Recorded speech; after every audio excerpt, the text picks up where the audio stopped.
Greetings and welcome back to the channel, World War II Books Where to Start. I'm your host, Max Manus, hiding away from the dreaded Gestapo while I'm planning my next big guerrilla attack on German installations here in my beloved home in Norway. And so while I've got some time to kill, let's discuss some books focused on the Scandinavian portion of the war and maybe a movie or two along the way. You know, old Adolf, he calls Norway his zone of destiny, but I want to make sure he regrets ever turning his nose northward. And so now let's hit the books.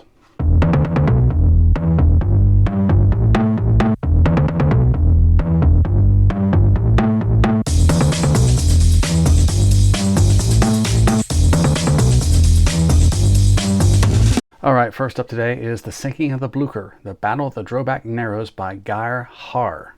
From 2023, 320 pages total. When thinking of the early stages of the war in Europe, it's quite safe to say that the invasion of France and the Low Countries, plus the Battle of Britain, sucks up just about every lungful of oxygen in the room. Poland's campaign is glossed over because it's a foregone conclusion.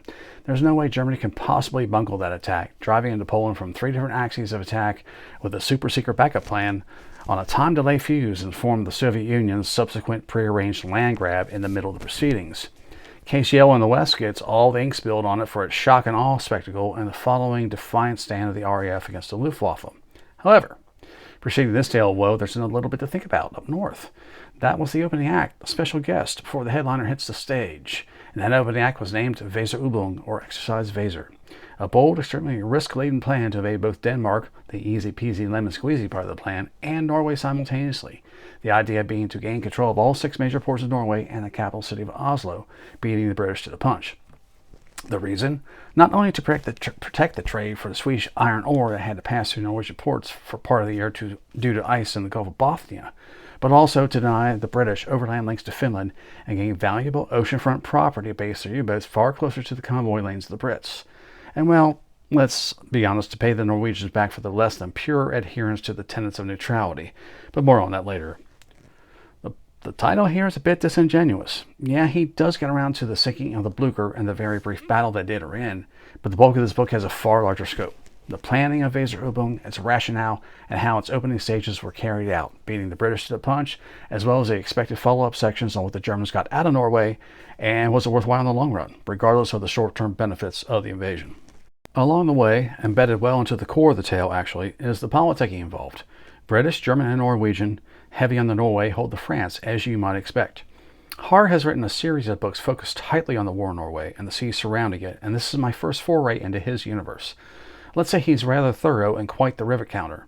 I mean, when you tell me how many rounds of each caliber of ammo Blucher was carrying for the Norway op, as well as the calibers and ammo allotments, ready-use ammo being a separate counting, of the defensive forces of Norway guarding access to Oslo, that's a rivet counter first class. He runs through the history of the batteries of the guns and the training of the men manning them, their orders and their commanders, so on and so forth. I mean, it's impressive, this level of tactical detail. It really is. It can be a bit mind-numbing to the reader, though, if it's not what you're here for.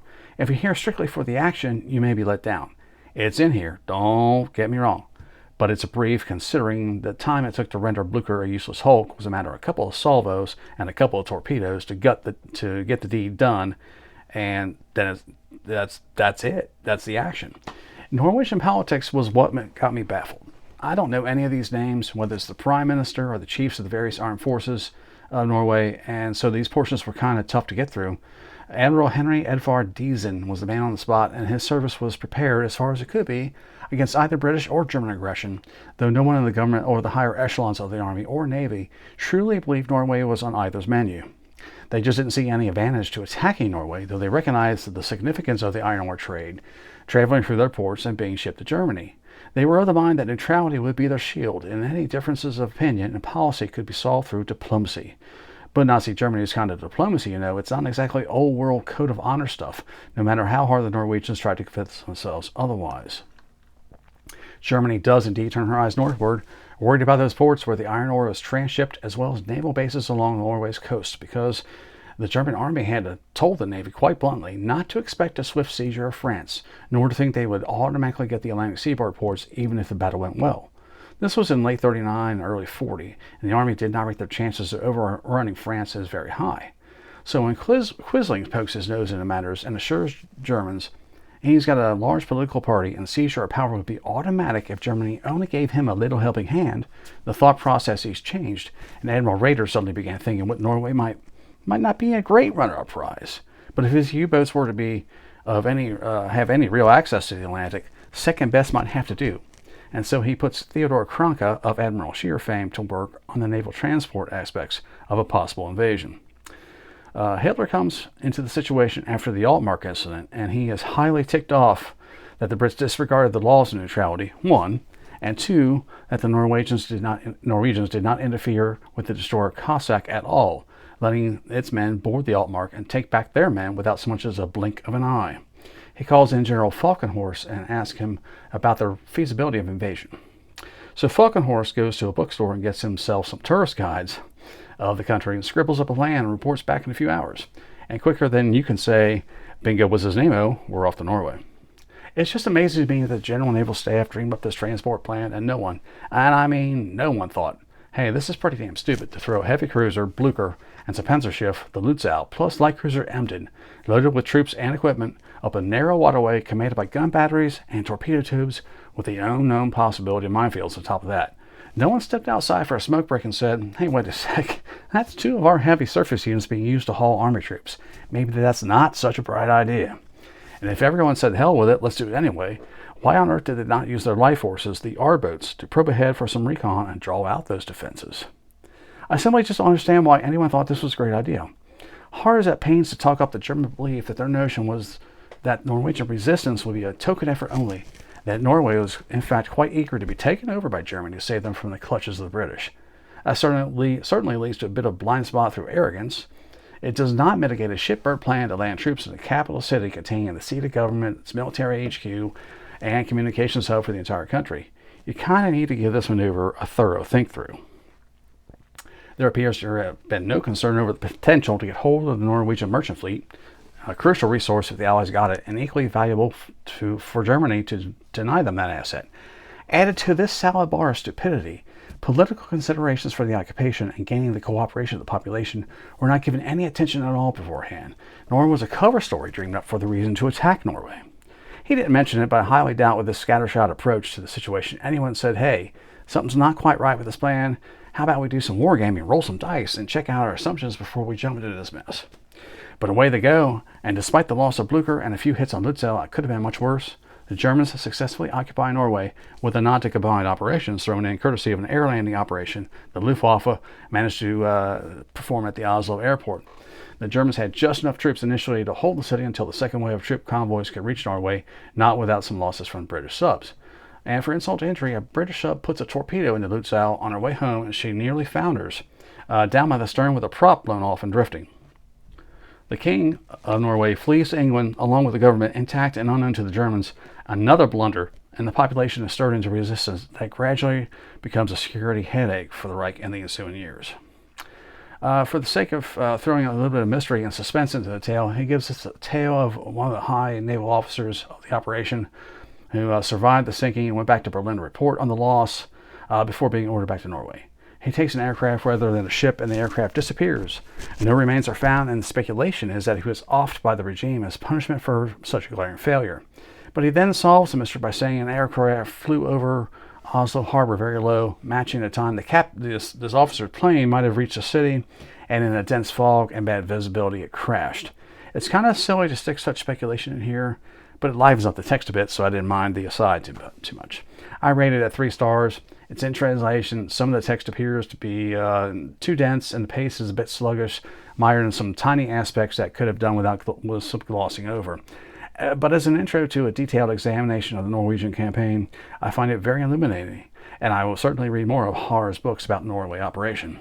That's Sinking the Blücher by Geir Haar.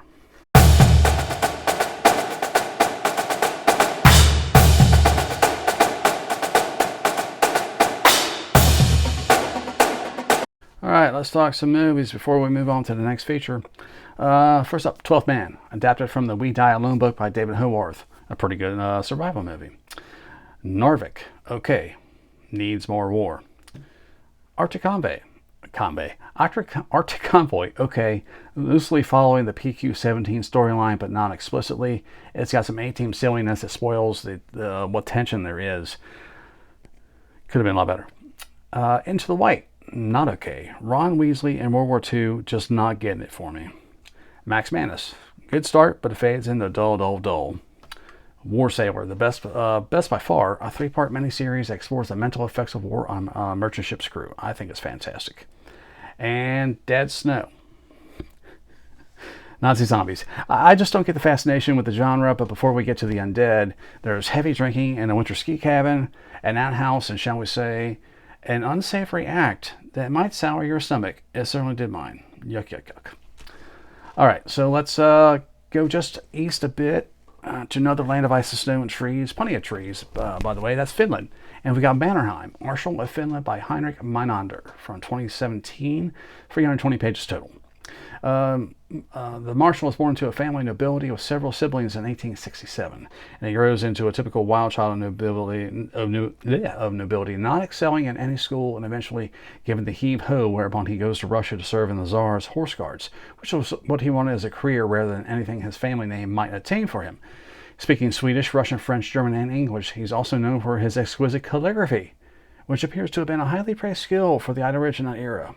News to me. This goes along with exacting and painstaking grooming habits, which I interpret to mean there's a lot of time to kill in this era without TV or social media or Facebook, when men of his station were waiting around all day for the dance that evening. He spends a long time in the horse guards, racking up quite a gambling debt, which again smacks of all the vices of gentlemen and nobility stretching back a couple hundred years. He marries a young girl named Anastasia, and after the excitement wears off, it's not a good match. She's into social status and all the things aristocratic, and he is a soldier and most comfortable with the men of the unit. They had 2 daughters. During the Russo-Japanese War of 1904, he fought in Mukden. Having been promoted to full colonel during the war, Mukden ends up in a retreat, and he gets an ear infection that takes him out of action, followed by a ballooning prostate. Surely an oddity in a man so young, kind of a bizarre injury or illness. After the war, he was given an intelligence assignment to survey rural China for possible invasion routes. The cover story was that he was, in company with an archaeologist, he was recording data on the lives and cultures of the people of that region. This goes on for 2 years, and he takes hundreds of photos of him as part of the cover story. He meets with the Dalai Lama, and he gives him a revolver as a gift. Language politics comes up several times in the bio, and the everyday language for those of his class that was spoken in Finland was actually Swedish. Doing so after the Great War was viewed with suspicion and distaste, and so Mannerhehim had to rehearse his Finnish when he spoke in public. He has a second go at being married to a woman named Kitty, but it doesn't work out either.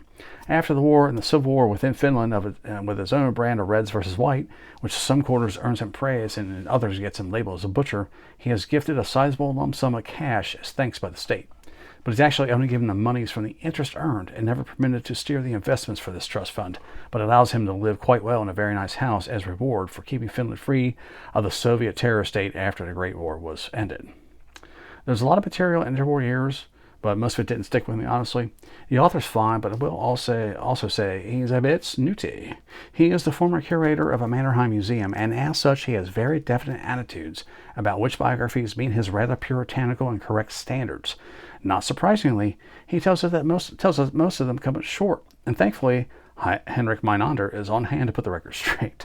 Several interruptions to this effect can dull the reader's mind, and you may find yourself rolling your eyes at these moments as I did, but it's interesting enough to keep you moving forward because you know what awaits you, the Winter War and Continuation War. However, he's not a military historian, so if you're thinking there's going to be some gritty battlefield stories, you're going to be let down. I certainly was.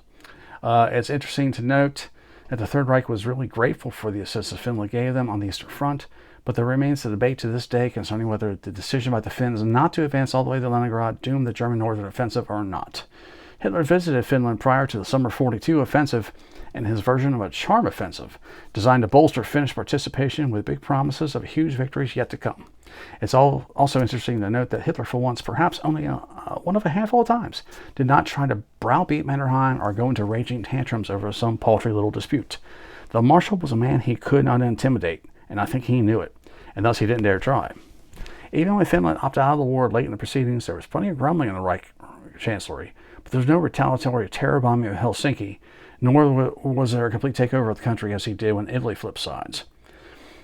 There was conflict and some open warfare, but it was not on the same scale as his other reactions to Axis partners when they had a change of heart and abandoned ship.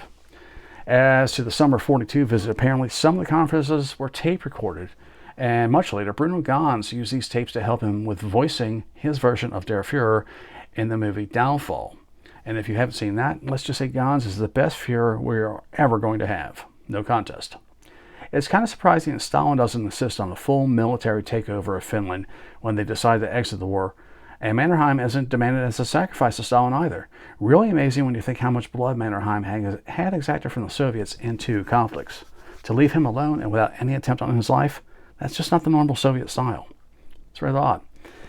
Mannerhehim lies low for a while after the war, concerned he might get caught up in the wheels of the Nuremberg justice machine, but he gets them all clear after a while and is regaled as a Finnish hero for his lifelong service to the nation, where he never once tried to usurp the democratic process, though he was in control of the country a couple different times, and certainly could have had the army rally to his cause. To his credit, in a rare display of morals and integrity and a man of great power and authority, he had no notion of seizing complete control of a nation to satisfy his own lust for power and recognition. It's a rare thing.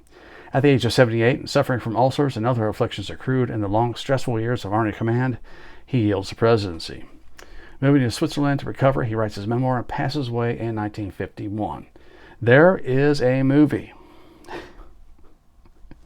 I would have never guessed if Meinander hadn't told the story in the book. There is a movie made in, I think it was Kenya. It's titled Marshal of Finland with an all-Kenyan cast. It's short, ultra low budget, and if you didn't know, you'd have little to no idea what the hell you're watching. It's on YouTube if you're curious. I was curious. I watched it. It makes David Lynch movies feel quite rational and sensical. And I'll leave it right there.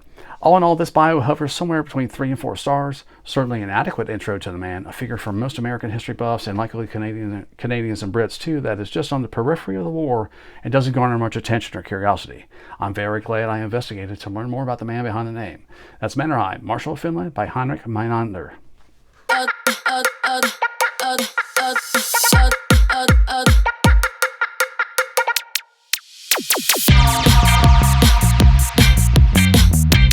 And for the rear guard today, let's go with the pinch hitter. And that is a non-historian, Paul Gruss, with the Naval War in the Baltic, 39 to 45.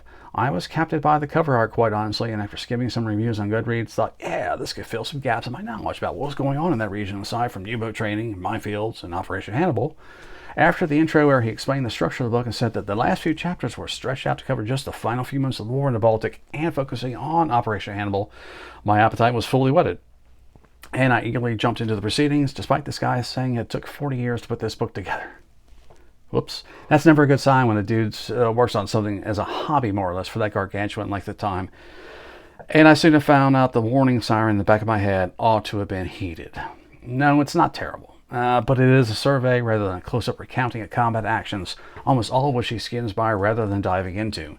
He is good with facts and figures and bomb loads, sorties flown, rounds fired, all the background stuff, and at times I kept thinking of Vincent O'Hara's naval books and his obsession with each solo fired and changes of course and classifying different degrees of damage, etc. Gruss is fond of hopping about quite frequently, with no thought to following a strict timeline narrative of the war in Baltic. He just switches things up as he sees fit. There are several asides describing various weapon systems and how they work and how they are used in combat, which I thought was quite odd, although I did learn a few things about explosives and mines and such.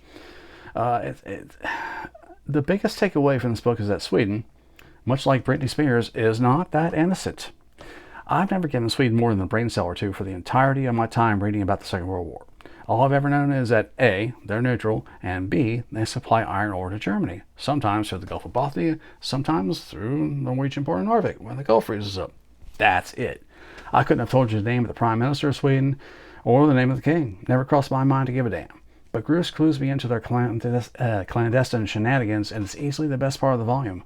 From allowing German soldiers to ride trains through Sweden, to the Eastern Front under the guise of these men being wounded soldiers being transported home, to later in the war when the situation has changed, allowing Brits to set up radar stations on their territory to aid in night bombing raids, and even letting the U.S. Air Force set up an airbase late in the war on their territory. Early in the war, under pressure, they let Germany use a great number of their ocean-going cargo ships if they wanted to get any oil imports at all, and other such goings-on. That's quite an act of neutrality, if you ask me, a belligerent neutrality, to coin a phrase. It warrants further investigation on my part. One tidbit that also warrants further scrutiny was a British task force built around the carriers Victorious and Furious sent to deliver airstrikes on Pitsamo a few weeks before Barbarossa kicked off. Their airstrikes were intercepted over the target and they took some bad losses, according to Gruss. I have to check into that. I've never heard of this event before. Another tidbit, although it was a bit off topic, and he does a lot of that, and I mean a lot of that, was the executioner sent by Stalin during the Winter War to deal out justice to the Soviet Ninth Army that was roughly handled by the Finns and suffered the gross indignity of losing 57 field kitchens to the enemy. Apparently that was the primary charge against the commanding general and his staff at a very brief trial. They were then executed in front of what remained of the division as both justice and warning. I have read a rather dull book a few years back about the Winter War, but it's from the Finnish perspective, and nothing like that was in there, so quite an eye-opener for me. But again, it's the Winter War and not World War II, so what's it doing here? Hell if I know. He fleshes out Operation Hannibal to a decent degree, but with all the back and forthing he does, it's not coherent, it's not in order, so no matter how much time he devotes to it, it's still scatterbrained affair and leaves you unsatisfied with the approach. The biggest issue, though, is his fascination with the good old Type 21 U-boat, and Donus' ploy to keep the Baltic areas free for U-boat training late in the war so he can mount his magical offensive in the spring of 45 with all these great new boats and weapons that will now miraculously win the war. Gross seems to take it at face value that, if true and if mounted, this sudden revival of the U-boat campaign would somehow turn the course of the war entirely and given Germany a new life against the Allies. I can't understand why he thinks the Type 21 had any relevance in real naval terms. What it was Donus trying to play a political game with the inner circle around Hitler in the final days to keep him in the running for the big prize once Hitler was no longer there. It didn't even have a marginal chance of happening, let alone succeeding in any way.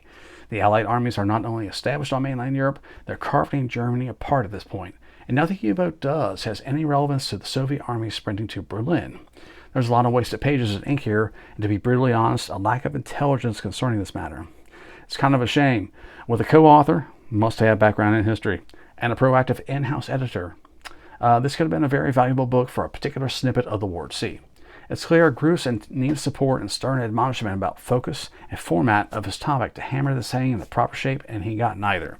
I can't rate it more than 2 stars, but if you can get it cheap, it might be worth it for certain aspects, such as the Sweden material. That's The Naval War in the Baltic, 39 to 45, by Peter Gruss.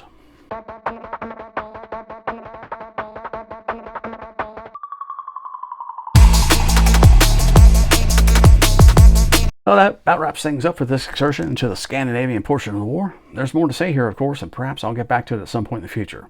I hope at least one of these books I've covered today has tickled your fancy. I'm Max Manus, and I've got some sabotage work to do. There are some ships in the harbor that I'm going to sink with mines attached to their hulls. Wish me luck. Until next time, happy reading.